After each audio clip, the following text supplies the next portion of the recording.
Hey guys, welcome back to my channel. So today I am back with yet another review. You guys know that this is my favorite type of video to do, and I know that you guys love it too because I see it in the numbers. Like, the difference between my reviews and my tutorials are humongous. So I'm gonna keep giving you what you guys want to see. As always, thank you so much for stopping by to watch this video. If you're new, definitely hit the subscribe button so you're notified whenever I do upload a video. And if you're returning, thank you so much. If you haven't turned your notifications on, go ahead and do that. If you go to my page, right by subscribe, there should be a button where you can press so you're always notified when I do upload a new video. That way you're not just missing one, just in case. So today we are back with the Hourglass foundation stick. I picked this up, I want to say about 2 weeks ago, 2.5 weeks maybe, and I've worn this quite a few times, got opinions from other people, watched how it goes and how it, looks on the skin. So I'm definitely able to tell you guys my opinion on this guy and how it worked out for me. Again, with reviews, you just never know. Sometimes it works a little bit different on other people, but this is just my experience. Just a little background, my skin is pretty combo. I get oily in the T-zone area and I'm pretty normal on the outer part of my face. I do have texture on my forehead and around my brow area and also on my upper lip. So those areas I always check for if a foundation is going to emphasize on that, if it's going to show even more, or if it's going to smooth it down, and also how it's going to work in the T-zone area with the oils and all that good stuff. So let me tell you guys how this one worked out. But before that, I'm going to tell you guys just a little background on the foundation. Again, this is the Hourglass foundation. It is a stick foundation.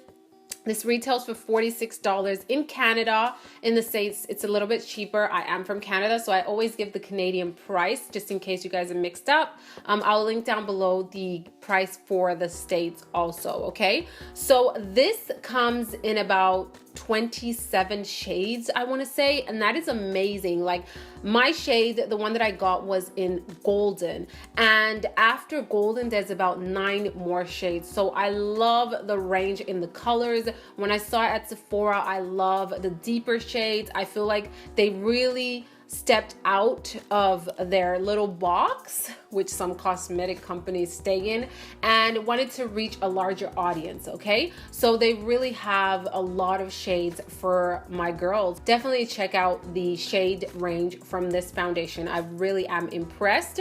Like I said, it is $46, so it is quite expensive, but we are talking about Hourglass. They are a very almost luxury brand. Their products are super pricey, but from what I've experienced with Hourglass, their products are very high quality in terms of ingredients and also just the way they perform. So I had very high expectation for this foundation, and it is the first Hourglass foundation that I try out. This foundation is supposed to be a 2-in-1. So it's supposed to be your foundation and your concealer in one little stick form. It was a liquid that was poured into a stick form foundation.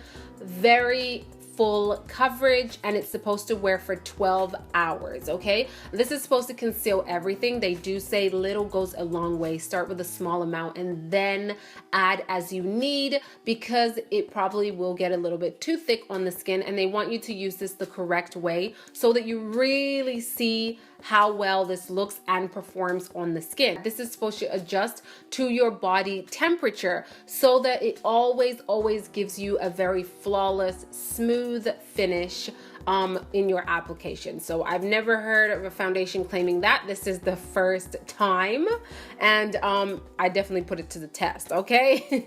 That is 25 ounces in this little guy. So it is quite a small amount in my opinion compared to like Anastasia's stick foundation and Bobbi Brown's stick foundation.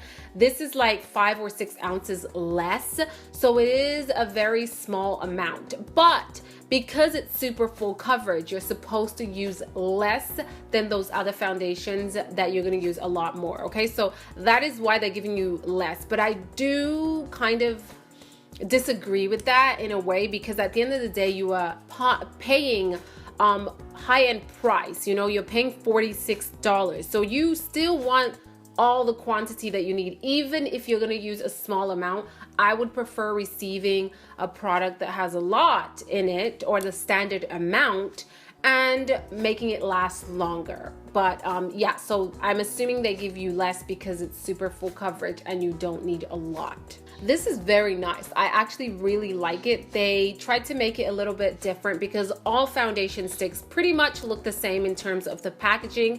They have a triangle shape, which is extremely different. I haven't seen another stick foundation in this form, and they say it's because they want you to have a very smooth application.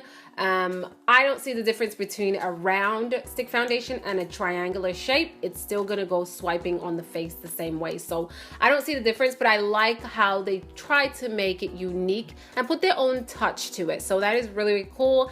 The packaging is definitely high end. You can feel the weight on your hand. They did go ahead and splurge and give you a high quality packaging. So like I said, I've had this foundation for about 2 weeks, and I would usually apply it with a flat top kabuki brush. I just feel like foundations go on better with that brush when I'm talking about stick foundations, I meant to say. But with this little guy, honestly, after the last, I want to say the last 3 days that I had this, I applied it with a beauty blender and I loved it so much more than using it with a brush. But in my demo, I am using it with a brush because I recorded that demo a couple of days after receiving the foundation, or purchasing the foundation, sorry. So yeah, I do apply a primer with this foundation. It's always like a hydrating primer, or even the Hourglass primer, because it's very smoothing and silky. So I love that primer underneath that foundation. And I do about one swipe on each cheek, a tiny one on the forehead, and maybe on the chin or nose. That's all you need. This is very thick and full coverage. So definitely less is more. You really don't want to go heavy-handed and swipe your entire life on your face, because it's going to look very cakey and thick on the skin. So a small amount, and then you go ahead and blend that out.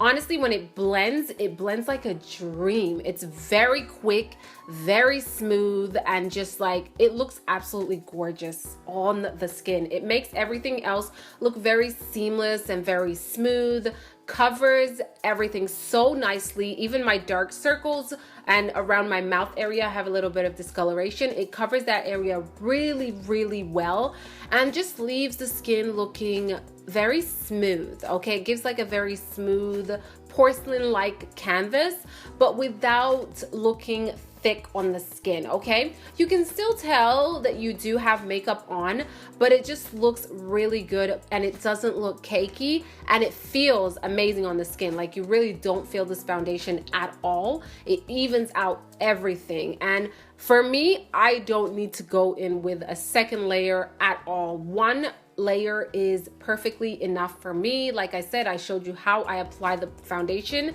and then I go ahead and blend it in.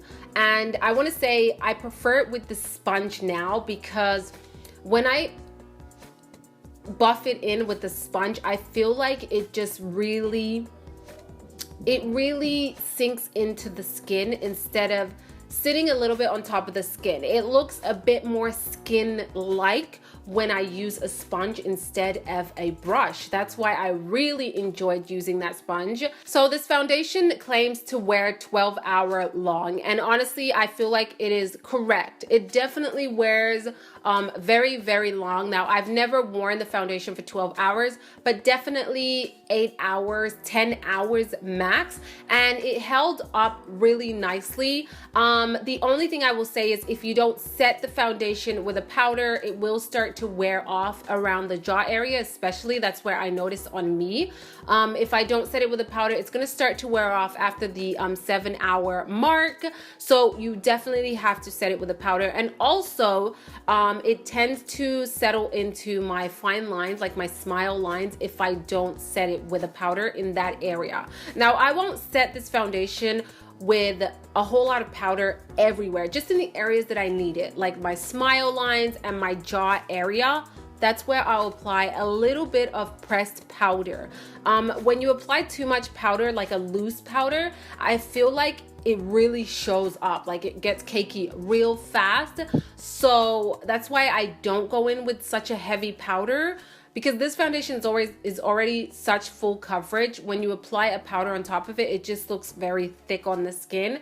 So a very soft pressed powder is really going to do the job and prevent it from creasing or settling into any lines without having it looking cakey on the skin. That's my opinion about this little guy right here. I hope you guys enjoyed it, and definitely comment down below and let me know what reviews you want to see next. I love doing reviews for you guys, so I want to know what you want to watch from this channel. Give me your suggestions, your opinions, everything. Comment down below, because I want to put out videos that you guys enjoy watching. That's why I have this channel.